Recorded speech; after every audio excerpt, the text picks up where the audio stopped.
శివాయ. ఓం నమ శివాయ.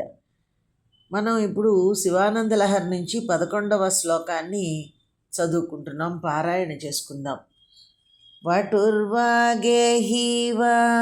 యతిరపి జటీవా తదితరో నరో వా యః కశ్చిద్ భవతు భవ కిం తేన భవతి యదీయం హృత్పద్మం యది భవదధీనం పశుపతే తదీయస్త్వం శంభో భవసి భవభారం చ వహసి అంటూ దీని అర్థాన్ని ఇలా చెప్తున్నారు.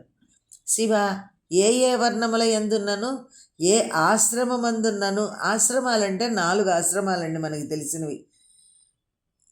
అంటే గృహస్థాశ్రమం, అదే బ్రహ్మచర్యం, గృహస్థాశ్రమం, వానప్రస్థం, సన్యాసాశ్రమం. ఈ 4 ఆశ్రమంలో ఏ ఆశ్రమంలో ఉన్నా కూడా ఎన్నెన్ని జడలు పెంచుకున్నా, ఎంత వాడైనా సరే ఈశ్వర భక్తి లేనిదే లాభం ఇసుమంత కూడా లేదు. చాలామంది వేషానికైతే జడలు పెంచుకొని మనకి చెప్తూ ఉంటారు, నేను అఘోరాని అది ఇది అనేసి. కానీ ఉపయోగం లేదండి, మనకి వాటి వలన ఉపయోగం లేదు. హృదయ పద్మమునందు నిన్ను ధ్యానించుచు మనస్సుని అందర్పించి భజించు వారికి సంబంధివై వాని భారమంతా నీపై వేసుకొని కాపాడతావు.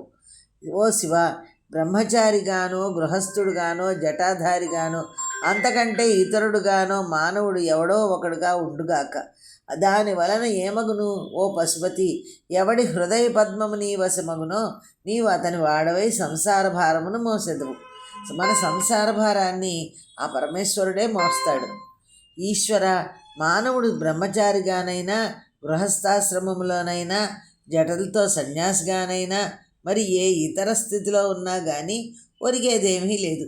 ఎవరు తమ హృదయము అనే పద్మమును నీ పరం చేస్తారో నీవు వారి యొక్క సంసార భారాన్ని స్వయంగా మోస్తావు తండ్రి అంటూ ఆదిశంకర్లు ఈ విషయాన్ని స్వయంగా చెప్పి, తను చిన్న వయసులోనే 32 ఏళ్లకే ఆ స్వామిని తెలుసుకున్న వారై మనకి ఇవన్నీ రచించి మన చేత పారాయణలు చేయిస్తున్నారన్నమాట.